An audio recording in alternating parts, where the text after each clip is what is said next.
Okay, it's Sunday here at Romford Film Festival, our 10th anniversary festival. First question obviously has to be, how quickly can you eat a pickled egg? Evan, how quickly do you think you could eat a pickled egg? Can't say I've ever tried. You sure? No. Okay, wow. How quickly do you think you could? It would be a very unbecoming thing for me to try, I can imagine that. Stephen, how quickly do you think you could eat a pickled egg? Oh, fast as fuck. Just like that, it's gone. Gosh. Yeah. Sorry, swore that this way. Don't worry about it. Cool. We're used to you. It's fine. Oh, Daniel, I'm guessing you know. Well, I do have a time, and it's terrible. My best time I did a couple of months ago, and it was about 17 seconds. Wow. Which, to be anywhere near competitive, is I might as well not show up. It's pointless. It's a lot harder. I find it incredibly difficult. Yeah. The consistency of the egg, as soon as you bite and you start chewing, it probably triples in size. So the only way you could do it with any sort of speed, one bite, try and swallow the whole thing in one go, if you can. And not many people can. Fair enough. First question to you, Daniel. Or second question. When did this idea first come to you? When did you first hear about it? And at what point were you like, I can do a short doc out of this? Yeah, I've known Luke and Joel for probably close to a decade. Me and Luke started working in comedy together, that's sort of our background. That's how I knew him. He started working in the pub and started putting on the comedy nights, and he's got a real sort of circus leader quality to him, that everything he does sort of becomes bigger and larger than life. Yeah. So through him, the pickled egg racing in the pub developed, and then Dave Lancaster, who I made the film with, we've been writing scripts and trying to get various projects off the ground for years, and with no real luck. It's hard. It takes a lot of energy and money and time, but we realised that we had an amazing story at our local. We knew everyone involved. We knew that there were all of these crazy stories about the fake record attempts and just the any time that you go into that pub and you want to race a pickled egg, you can just ask behind the bar, you can race, but then 2 or 3 people will start that you've never met before, and it just sort of, every time you go in, it just sort of grows and grows. So it felt like, here's something that we can make a film about. It's free. We just need to show up, and all the characters are there. And so it was we were looking for something, we didn't know this was going to be it, and we just filmed it and put it together, and it's turned out great. Stephen, you usually write your own films, but you didn't write this one? No. How did it first come across to you? It was Sam Mason Bell. He was doing an anthology, and he had like 6 shorts, and he said, I've got a script that you might be interested in, something a bit different rather than doing all the gory, all the blue stuff. It's a bit more like just a situational shit. And I thought, no, I'll give that a shot. And try a bit different again, rather than too artistic. Just give it that very, not generic, but that basic back and forth, and then when it turns to that like almost third act, then start changing the dynamic of the angles, more close-ups, as it gets more into the poisoning, I guess. Evan, so you've been here, I think we spoke briefly earlier, is it your 4th time at the festival? 4th time. Yeah, fantastic. And a different kind of film each time, I feel like, which is great. How did the idea for this one come to you? So Dancing with Death for me was kind of about tackling that idea and concept of death, because I think the way that we look at it is shown as quite an evil and dark force of nature, and I kind of wanted to play with that, something that looks a certain way but maybe has got a lot of bad press. I wanted to kind of change the conversations around death. I think as a society we look at it in quite a negative way, but it's just like the quote at the end of the film says, it is still part of life. And I think the idea of endless life would be a little bit terrifying as well. It kind of adds a final chapter to it. So that was really my starting point with the film. Are there any genres that you've not yet tackled that you would like to do next? Oh, good question. I've always wanted to do a science fiction. That's definitely on the cards for the future. I'm working on a kind of psychological thriller at the moment. Yeah. So maybe it's in post-production at the moment, so maybe that'll be a few years' time, but that's in the works, yeah. And Steve, did you have much time to rehearse with your cast at all? We shot in I think it was over a couple hours in the Airbnb. Again, Sam producer, he sorted all the actors out. I'd worked with Simon Berry before, Caroline, never worked with her before. It was fantastic here on board, and just them two, the chemistry was automatic there. So we had about an hour run through, and then we just broke it up into segments, and then just went through it. But their dynamics just automatic, and the chemistry was there. So it was easy for me, because once that's there, everything else falls into place. Daniel, was there much footage that you shot that you took out of the final film, and what was your reasoning behind taking it out?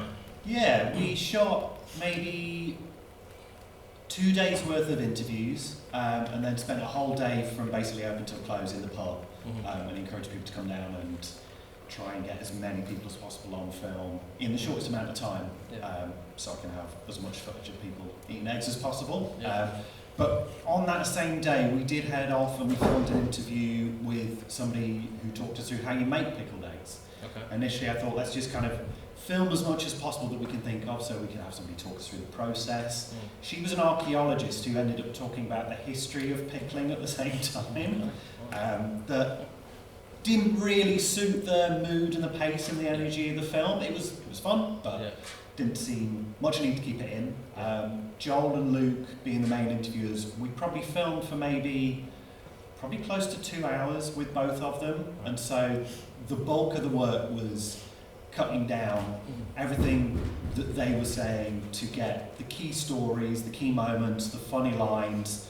But the first edit was probably closer to 40 minutes, and there was maybe 10 minutes before somebody ate an egg, so we needed to sort that out. So that kind of went through a lot of process, and really it was just trimming all of the fat as much as possible.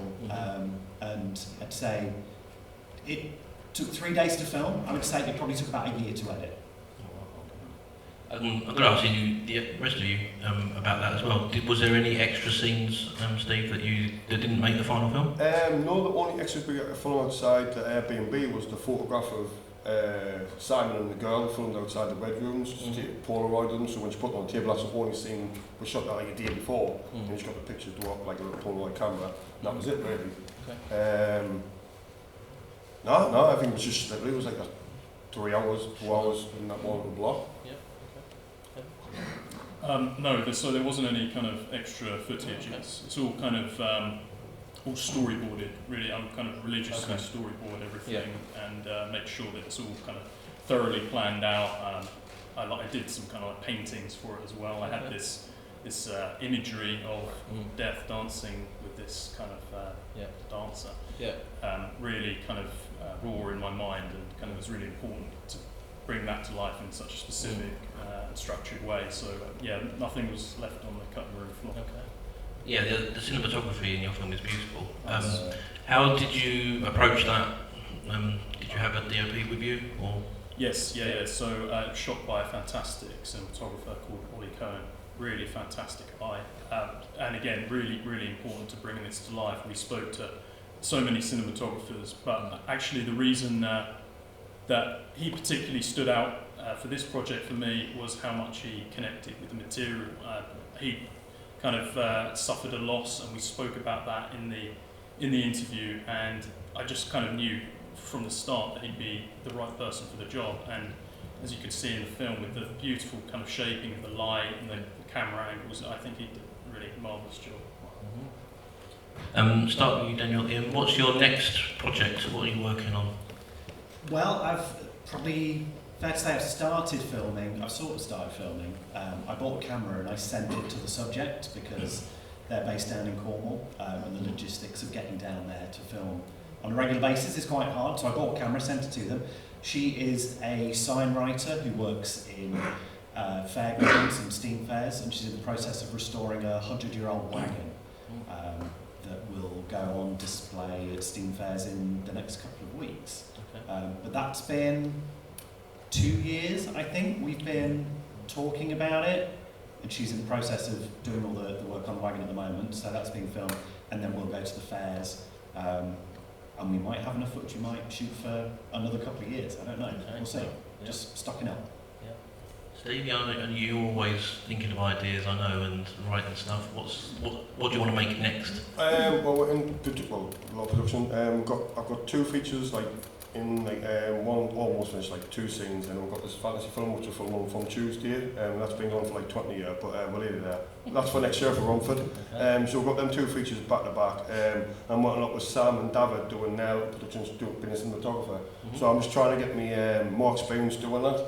Because usually when I'm doing my own stuff, I'm learning, but it's better to learn with working with a team, you know what I mean? So yeah, it's good. It's just whatever comes next.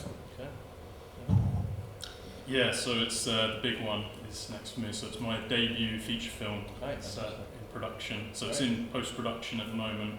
It's called Inked. So it's a psychological thriller. Okay. It's about this teenage street artist who's had a difficult upbringing in the foster care system, but whilst in the system he meets somebody who kind of becomes like a surrogate brother to him, and for kind of various reasons he gets into an attack and is killed, and this character's life is thrown up in the air. Doesn't know what to do with himself, but a year after his death he has somebody come into his life that has a near exact appearance to him. Okay. Great. We love it when short filmmakers that we see come through year after year, or maybe for yourself a couple of years, maybe the gap, but when you go on to make a feature, it's great. So I'm really pleased to hear about that. That's fantastic. We haven't got time for any audience questions, unfortunately, because we're a little bit behind. However, in a first, my glamorous assistant is coming down to the front. We have made an executive decision. The best audience questions happen at the bar. Yeah, we couldn't allow us to show this film without doing some kind of interactive activity. And I think I've had a midlife crisis and I ended up buying 2 jars of pickled eggs. So we're all going to go to the bar now, and you are all welcome to join us. And I think we're doing the first 10 people there. Yep, Natalie says we're going to do the first 10 people to the bar that gets a pickled egg. Whoever eats it the fastest is getting one of the books. Gets a free cocktail. Cocktail books. Yeah. So you'll know where to find us, and we'll be outside in a moment. So follow us to the bar, get your questions ready, and your fingers and your mouths. We're going to have a round of applause, please, for our filmmakers. Thank you very much.